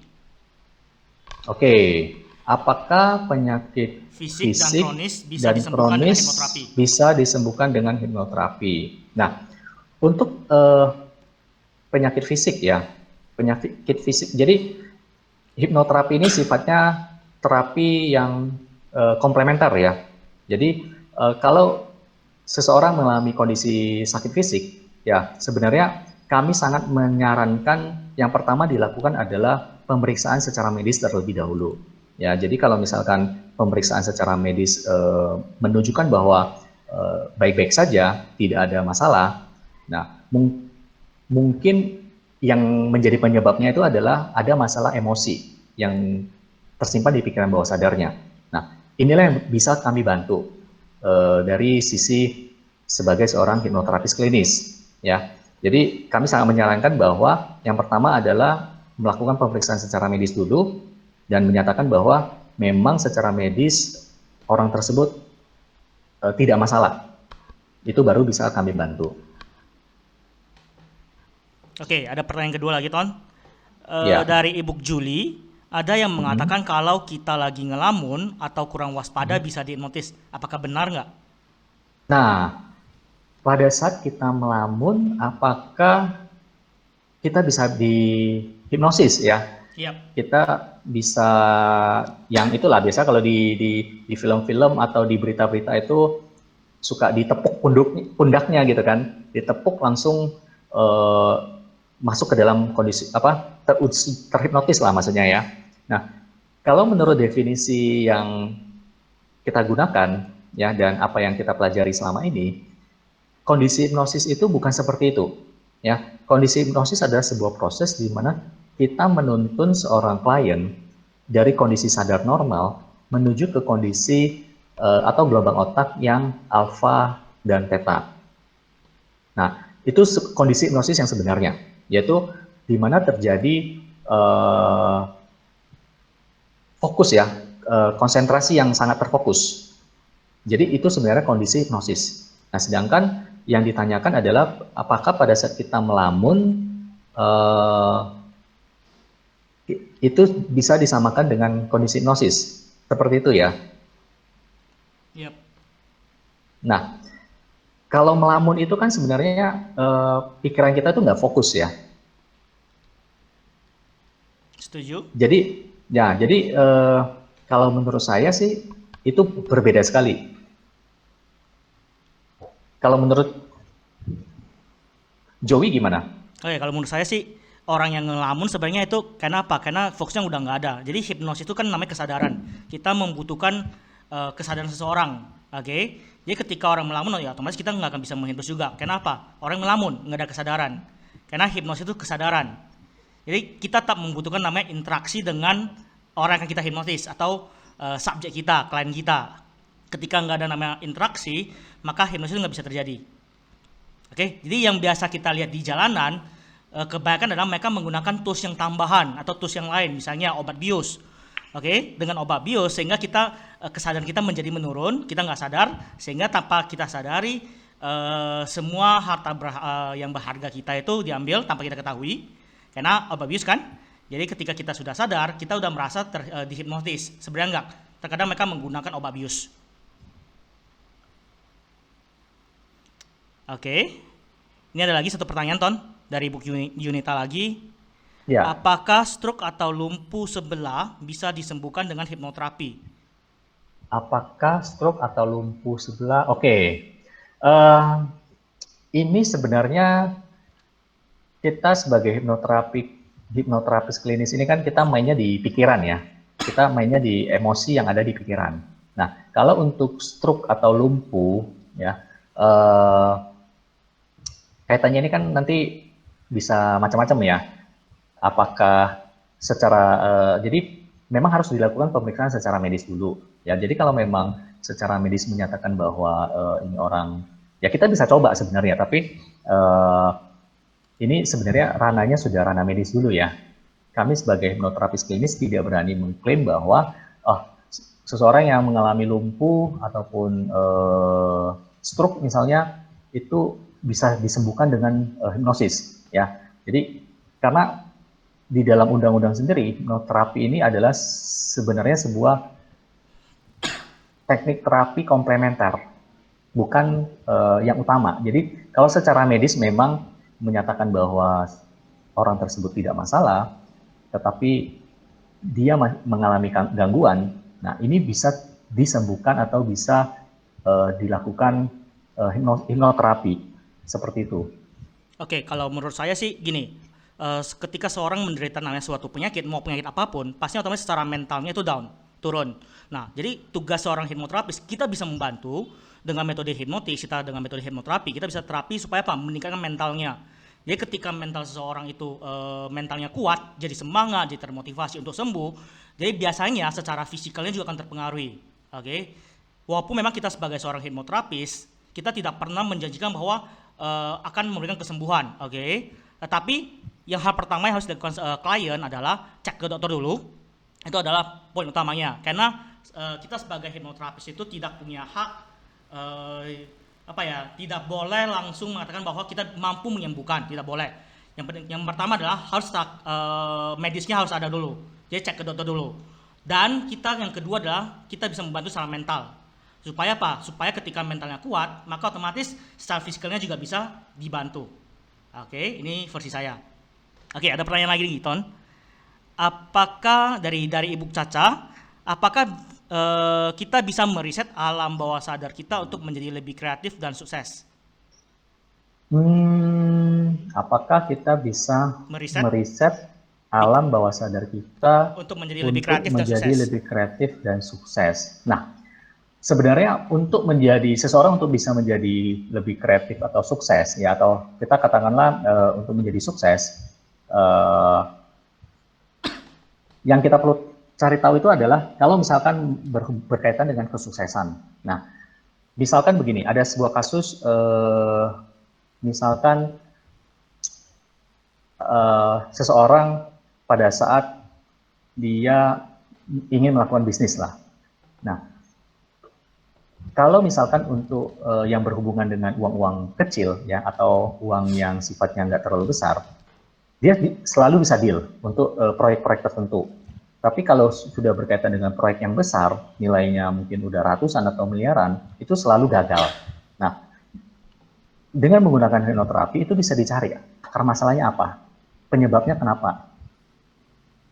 Ya, kalau memang orang tersebut di pikiran bawah sadarnya memiliki suatu masalah yang menyebabkan bahwa misalkan ternyata pada saat dicari akar masalahnya, oh ternyata ada sebuah belief ya atau ada sebuah imprint yang menyatakan bahwa yang tertanam di pikiran bawah sadar orang tersebut yang menyatakan bahwa wah, uang ini adalah akar dari segala kejahatan ya, atau apapun itulah. Nah, itu kan yang mempengaruhi dia itu untuk bergerak maju atau mencapai kesuksesannya dia. Nah, kalau memang itu masalahnya, ya itu bisa dibereskan.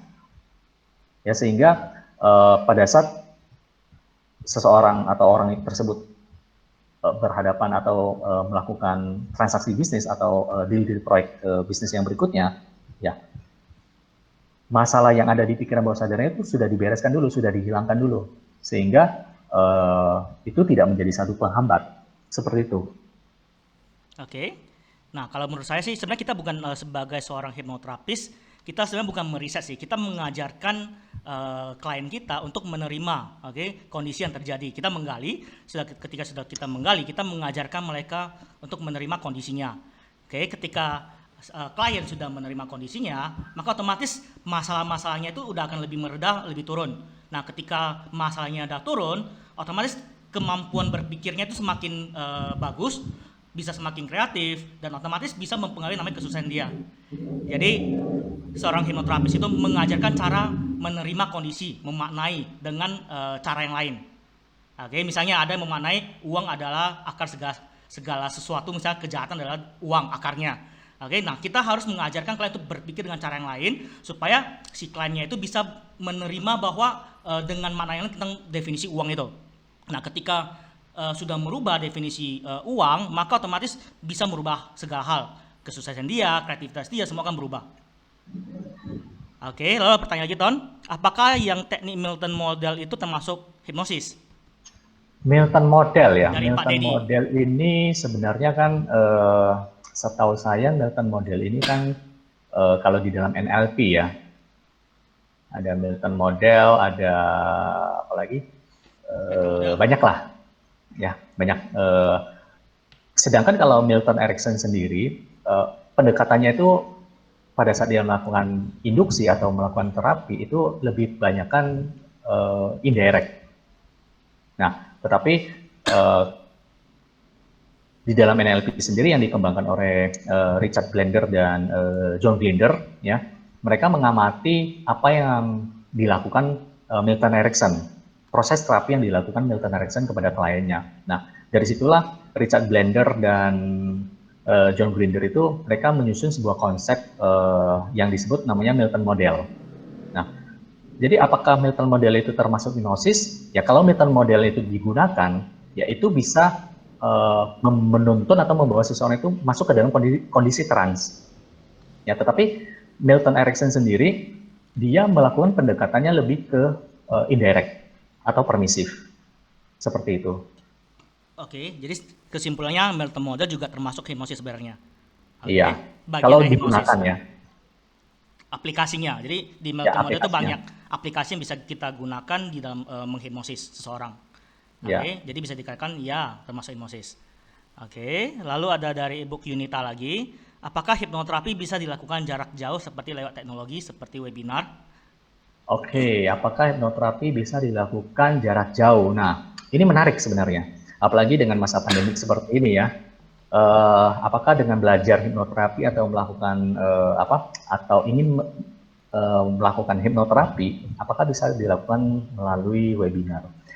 Jawabannya kalau saya pribadi saya katakan tidak bisa.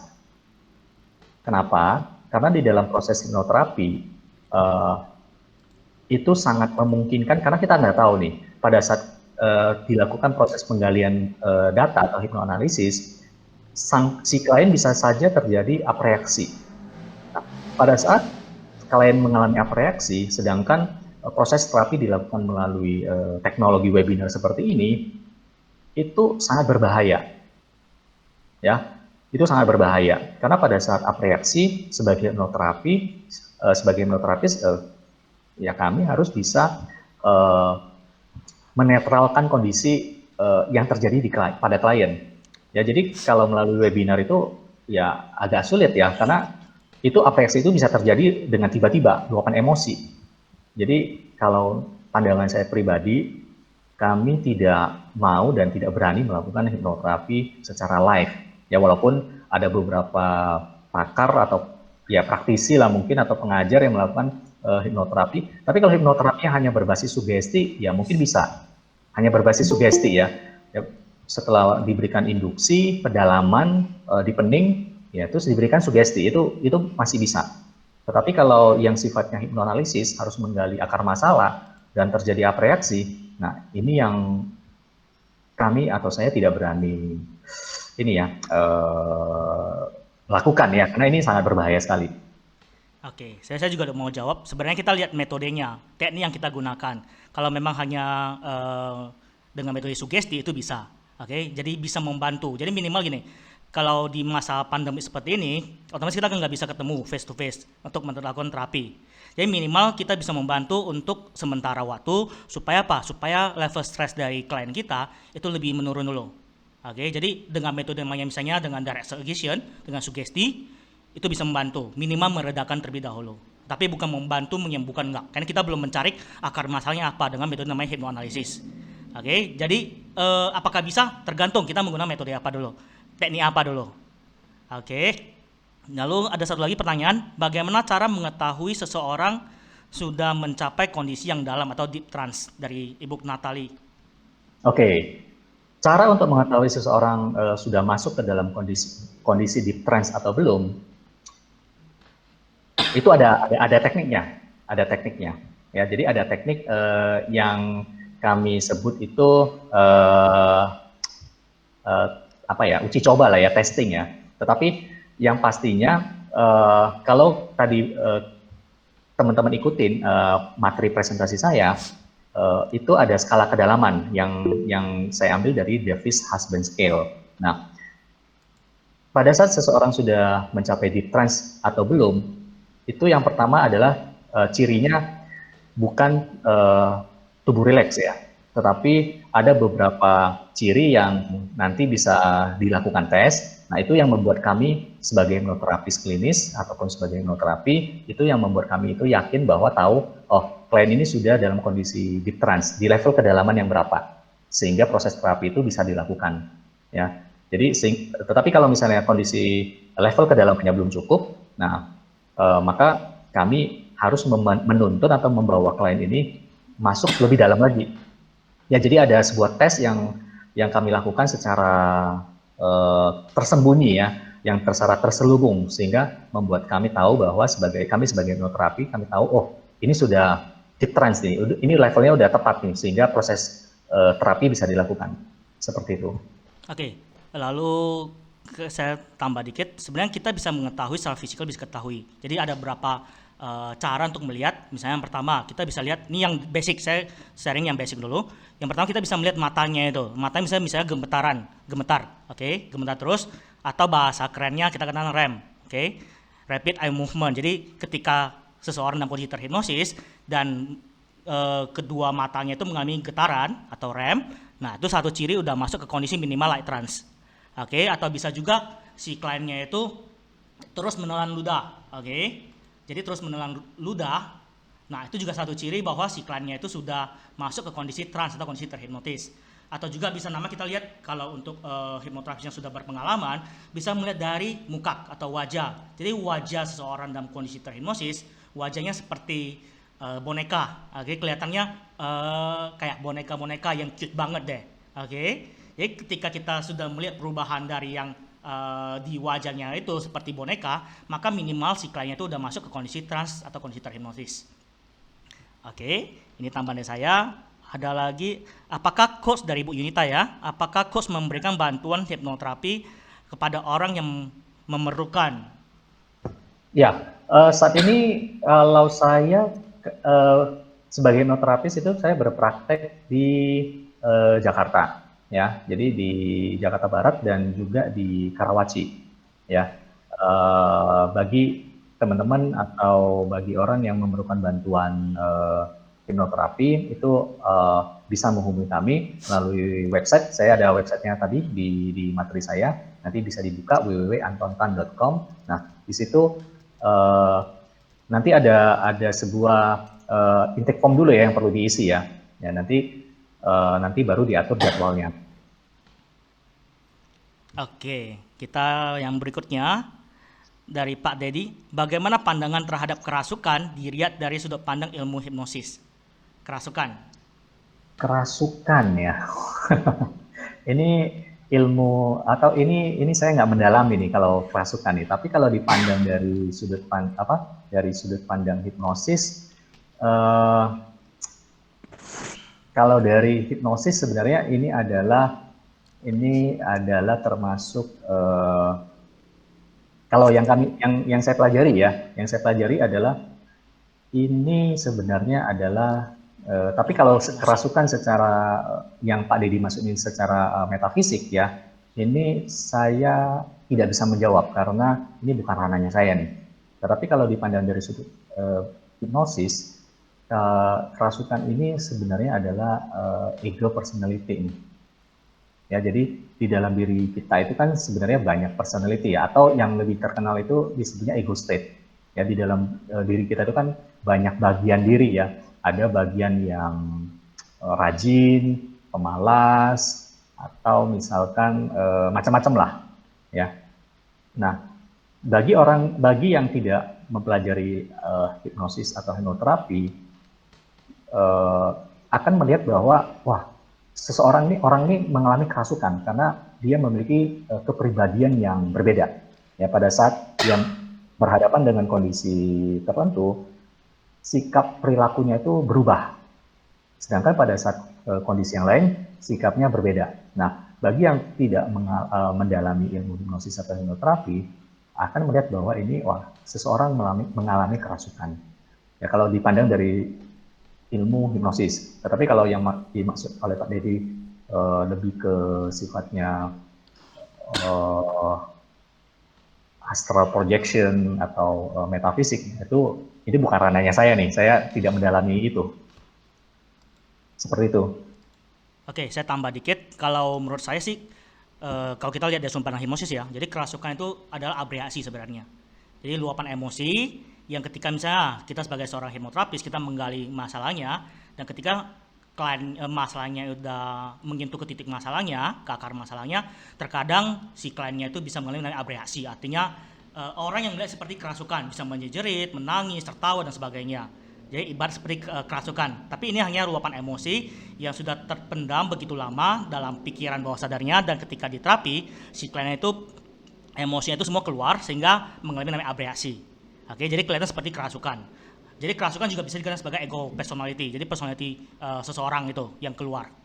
Oke, kalau bahasa keren dari kerasukan, hipnosis itu abreaksi. Oke, ada lagi pertanyaan yang lain?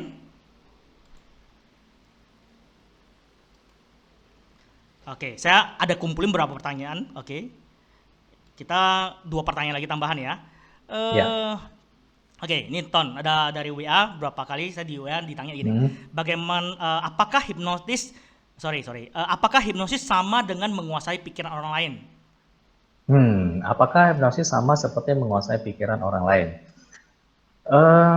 Seperti yang pemaparan materi di awal ya, hipnosis ini kelihatannya seperti pandangan salah ini sebenarnya pandangan yang salah mengenai hipnosis. Ya, apakah hipnosis ini sama seperti penguasaan pikiran? Jadi pada saat seseorang sudah mengalami kondisi trans, ya orang itu bisa melakukan apa saja sehingga sesuai dengan keinginan operator ya atau si sang hipnotisnya. Nah, tapi sebenarnya bukan. Pada saat ketika seseorang tidak mengizinkan atau tidak memberi izin ya, maka dia tidak bisa. Ya, dia tidak bisa. Nah, yang terjadi sebenarnya yang kita tidak ketahui pada saat sebuah stage hipnosis atau hipnosis panggung dilakukan, itu di balik stage hipnosis itu ada sebuah proses seleksi yang dilakukan. Ya, proses seleksi ini sudah dipilih nih orang-orang yang benar-benar sangat responsif atau sangat reseptif, yang tingkat sugestibilitasnya sangat tinggi. Nah, orang-orang inilah yang dipilih yang akan diajak bermain. Nah, ini sebuah proses pemilihan klien atau pemilihan subjek yang tidak kita ketahui. Nah, yang kita tahu kan kalau pada saat di TV-TV itu kan sebuah acara hipnosis panggung itu kan kliennya ditunjuk siapa aja bebas gitu kan. Padahal itu sudah dipilih orangnya, sudah ditentukan dulu siapanya. Ada prosesnya untuk memilih. Nah, seperti itu sih. Jadi dimana kalau misalnya kita tidak mengizinkan, kita tidak mau, ya itu tidak bisa sebenarnya. Oke, jadi kunci dari hipnosis adalah izin. Jadi ketika si klien atau seseorang tidak mengizinkan untuk dihipnosis, kita nggak akan mampu menghipnosis. Oke. Lalu ada pertanyaan dari Pak Dedi, apakah hipnosis ini bisa dibikin auto hipnosis? Nah, hipnosis kalau menurut pelaku kan tadi ada 4. Yang pertama adalah self hipnosis, kita melakukan hipnosis kepada diri kita sendiri. Ya, yang kedua adalah auto hipnosis, hipnosis yang terjadi secara otomatis. Nah, hipnosis yang bersifat auto ini ya, misalkan kita tadi menonton film ya, pada saat kita misalkan kita lagi nonton film bagus nih di bioskop. Nah, saking kita fokusnya pada jalur cerita yang diceritakan, ya kita menjadi terbawa. Misalkan ada yang bisa sampai menangis, sampai tertawa, sampai marah misalkan, ya melihat aktor-aktor ya yang sifatnya antagonis ya kita bisa sampai marah gitu kan. Nah, atau misalkan kita jadi tidak menyadari bahwa handphone kita berbunyi atau berdering dan pada saat keluar dari bioskop filmnya selesai kita cek handphone, oh ternyata ada 15 miss call. Nah, itulah yang disebut atau dinamakan dengan auto hipnosis. Oke, saya tambahkan dikit. Mungkin maksud dari Pak Dedi adalah program-programnya. Misalnya kita udah memprogram sesuatu ke dalam pikiran kita dan kita membuat jadi auto. Nah, jawaban saya adalah bisa. Yang penting adalah kita harus memprogramnya dulu dalam pikiran kita. Sampai apa? Sampai pikiran bawah sadar itu jadi terbiasa. Sampai mengenal dulu. Ketika sudah mengenal, maka sudah otomatis sendiri. Contohnya, ketika kita berjalan deh, sangat simpel deh. Kita pakai sistem berjalan. Pernah nggak kita berpikir lagi, saya mau jalan dengan kaki kanan atau kaki kiri? Nggak pernah kan? Karena pikiran kita udah terbiasa. Oke, yang lain dulu deh. Program yang lain misalnya bawa mobil. Oke, dulunya mungkin ketika kita baru awal-awal belajar mobil, kita harus menggunakan pikiran sadar kita. Oke, tapi ketika kita sudah terbiasa masuk ke dalam pikiran bawah sadar, maka semuanya ada otomatis sendiri. Akan langsung dikontrol sendiri dengan pikiran kita sendiri, pikiran bawah sadar. Oke, jadi apakah bisa dibikin auto hipnosis? Bisa. Yang penting kita kelola dulu, kita ciptakan dulu programnya dulu dalam pikiran kita sampai program itu mengenal dan terbiasa. Oke, pasti membutuhkan waktu, latihan terus, kuncinya latihan. Oke, dari Pak Dedi lagi, misalnya coach kita bikin kondisi tertentu yang bikin kita, ini sama jawaban saya yang tadi. Lalu dari Ibu Mehua, Bapak Mehua, kenapa ada orang yang mudah sekali dihipnotis dan ada yang sulit sekali dihipno jika orang tersebut sudah katakan mengizinkan untuk dihipno? Nah, menurut John Kapas ya, John Kapas kan membagi menjadi 3 tipe sugestibilitas. Ada orang yang tipenya physical, ada juga yang emotional, dan juga ada yang intelektual. Nah, orang-orang yang tipenya intellectual suggestibility itu adalah orang-orang yang dikatakan itu mereka sangat sulit atau tidak bisa dihipnosis. Nah, sebenarnya kembali lagi kondisi hipnosis ini kan sebuah kondisi kesadaran. Ya, jadi sebenarnya tidak ada yang dikatakan orang yang sulit dihipnosis, orang yang mudah dihipnosis. Kita semua mengalami kondisi hipnosis di dalam keseharian. Dalam satu hari kita bisa keluar masuk dalam kondisi hipnosis itu bisa 5-8 kali, tapi tanpa kita sadari.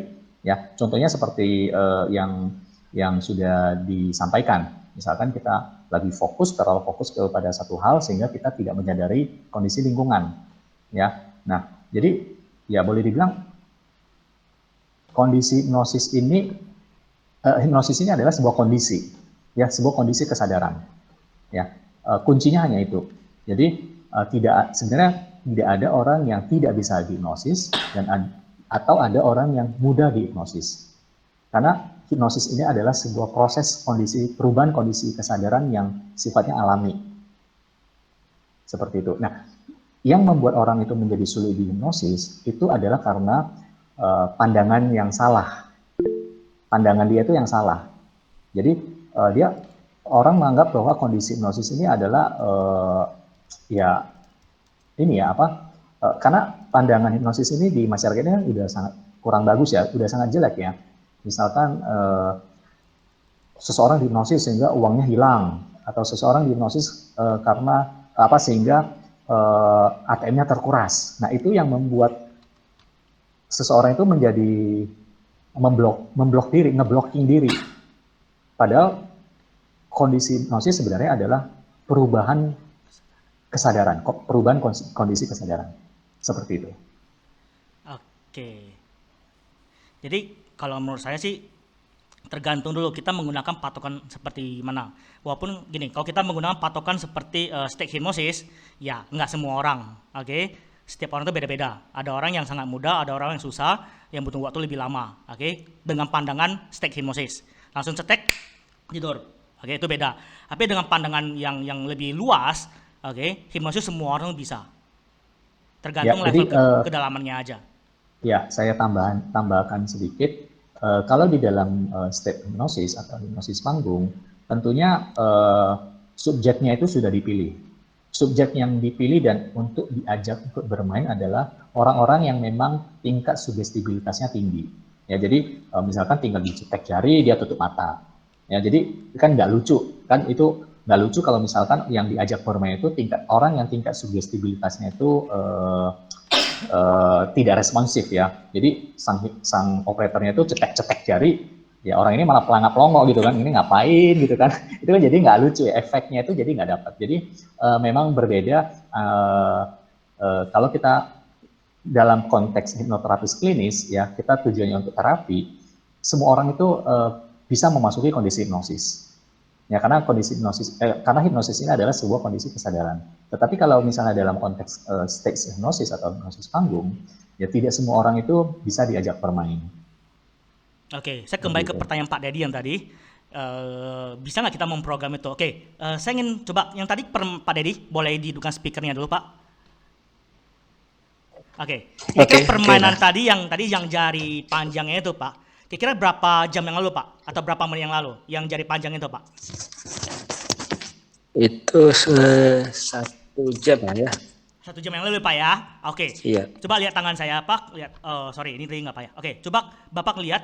Saya kembalikan ke 1 jam lalu. Zep. Saya kembalikan ke 1 jam yang lalu. Coba dikur Pak tangannya. Itu kembali panjang Pak.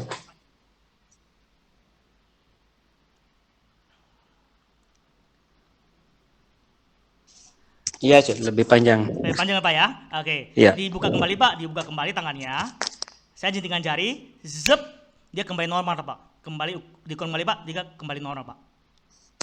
Ya, sama lagi. Sama lagi ya, jadi rata ya Pak ya. Nah, jadi ini juga menjelaskan tentang kita bisa memprogram sebenarnya. Oke, jadi tanpa Bapak sadari, sebenarnya itu udah ada program dalam pikiran kita, dan tanpa disadari ya pikiran kita pelan-pelan akan belajar dari program tersebut, membuatnya di autosugesti. Jadi kapan aja misalnya saya ketemu Bapak, misalnya 1 minggu kemudian, saya kembalikan ke kondisi ketika Bapak tangannya panjang, yang tangan kanannya misalnya panjang, saya kembalikan misalnya 1 minggu kemudian, itu juga bisa, karena udah ada program dalam pikiran bawah sadar Bapak untuk program yang saya sudah lakukan pada hari ini.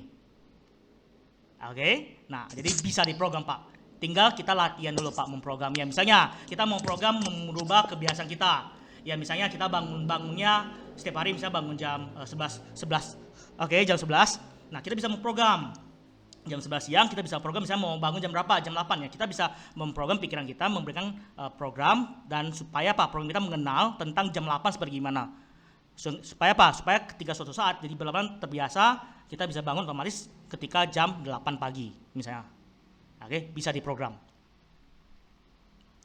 Pak Dedi, tapi kalau untuk memajangkan yang lain nggak bisa ya Pak ya? Itu ada konteks yang lain ya. Oke, ada pertanyaan lain nggak? Oke, ada pertanyaan lain? Kalau nggak kita pertanyaan terakhir ya. Pertanyaan terakhir. Apa ya pertanyaan terakhir? Saya ini lumayan. Oke, bagaimana sih rasanya ketika berada dalam kondisi terhipnotis atau terhipnosis? Rasanya gimana? Nah, kondisi trans itu sebenarnya kondisi yang sangat rileks ya. Kondisinya itu mirip sama seperti kita tidur, tapi bukan tidur. Ya, kalau tidur itu kan kita sama sekali sudah tidak mengetahui atau kita tidak bisa mendengar suara atau yang terjadi di lingkungan atau di sekitar kita. Tetapi kalau dalam kondisi hipnosis, itu kita masih bisa mendengar suara-suara ataupun apa yang terjadi di sekitar kita. Jadi kondisi hipnosis apa yang kita rasakan pada saat hipnosis adalah ya kondisinya itu benar-benar sangat rileks dan kita hampir seperti tidur. Nah, yang paling gampang adalah kalau misalkan kita sering meditasi, ya itu kondisinya kurang lebih sama seperti itu. Ya kondisinya sangat rileks, baik secara fisik ya dan pikiran juga sangat rileks seperti itu. Oke, jadi saya tambahkan dikit. Jadi ketika seseorang itu berada dalam kondisi terhipnosis, orang itu makin sadar sebenarnya, makin sangat-sangat sadar. Oke, semakin sadar. Jadi kondisinya apa? Santai, rileks, tenang. Karena saya sudah sendiri merasakan, jadi ketika masuk ke dalam kondisi terhipnosis, perasaan itu damai banget, tenang banget. Semua beban yang ada di dalam pikiran itu pelan-pelan turun stresnya. Jadi dengan metode hipnosis kita bisa memprogram supaya apa? Stres kita bisa turun. Perasaannya kondisinya sangat nyaman, tenang, damai, tenang banget, rileks banget. Oke, ini adalah pertanyaan terakhir. Oke, ada pertanyaan lain sebelum kita menutup? Sebelum kita kita foto dulu ya. Saya change layoutnya dulu ke yang full. Oke, boleh nggak sebelum kita menutup, Bapak Ibu semua hidupkan dulu videonya. Kita foto aja sih. Oke ya, 1, 2, 3. Oke, semua tunggu ya. Oke, saya tunggu dulu semua hidupkan video. Oke ya, 1, 2, 3. Oke, udah, terima kasih. Kalau apabila ada pertanyaan boleh WA ke grup. Kalau misalnya ada masuk ke dalam grup ya, boleh bertanya di dalam grup. Saya akan jawab dan Anton ini juga akan menjawab nantinya di dalam grup. Atau boleh PM, Ton boleh nomor handphone kamu berapa ya Ton ya?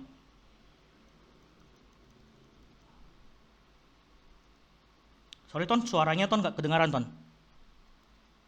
Diketik aja Ton, diketik di dalam chat. Ketik di chat aja Ton. Ya, oke. Suara saya kedengaran Oke, sekarang? udah kedengaran. Udah. Ya, oke. Kalau ada pertanyaan boleh nanti ke WA. Ya, Langsung kalau aja teman-teman ada pertanyaan, ini nanti bisa hubungi chat saya, ya. Nanti saya akan jawab. Oke. Tadi kan yang udah hadir di sini semua, hari ini kita ada 2 lucky draw. Oke, hampir lupa. 2 lucky draw, jadi untuk 2 orang yang beruntung. Dan hadiahnya apa? Hadiahnya ada kelas pelatihan workshop saya, Happy Hypnosis. Dia akan membimbing Bapak Ibu semua untuk belajar hipnotis. Cara menghipnotis orang gimana? Kita belajar secara webinar, secara online melalui Google Meet ini. Oke, saya akan ajarin workshopnya 1 harian full. Oke, saya akan pilih di tangan saya ini, saya sudah tadi sambil ketika Bro Anton presentasi, saya sudah tuliskan semua nama di kertas ini semua. Saya akan kocok, saya akan pilih 2 orang. Oke, yang pertama adalah Kasoga Center. Oke, Bapak Kasoga Center. Nanti boleh WA saya ya Pak ya. Saya tulis di chat WA saya dulu, sorry. 0895 0895 2936 7665. Oke, ini WA saya. Jadi Pak Kasoga boleh nanti WA saya, kita atur waktu untuk kelas workshopnya. Oke, 1 orang lagi. Oke, tunggu ya. Saya ngambil dulu. Saya kocok lagi. Oke, Luminto. Masih ada nggak? Kalau nggak ada orangnya, maka kita ganti yang lain. Oke, udah nggak ada, ganti yang lain. Saya pilih lagi 1 orang. Ernie Eva, masih ada nggak ya orangnya? Ernie Eva, oke, Ernie Eva masih ada orangnya ya. Oke, ini masih ada Ernie Eva. Nah, jadi 2 orang. Yang terpilih mungkin masih yang masih ada di sini, yang terpilih videonya mungkin bisa dinyalakan. Oke, nanti jadi boleh WA saya aja ke WA saya untuk pertanyaan-pertanyaannya. Oke, untuk prosedur gimana saya akan jelaskan di WA aja. Oke, 2 orang ini. Oke. Thanks ya semua Bapak Ibu semua udah ikut di webinar kita. Mungkin kalau ada kekurangan kami minta maaf. Ini hanya sekedar sharing dari kita, luang waktu kita untuk sharing ke Bapak Ibu semua tentang hipnosis ini apa. Oke, semoga bermanfaat. Ada pertanyaan boleh WA saya aja. Oke, terima kasih Oke. semuanya. Saya ending ya grup Oke, ini. terima kasih. Selamat malam. Selamat malam semua. Bye-bye. Terima kasih.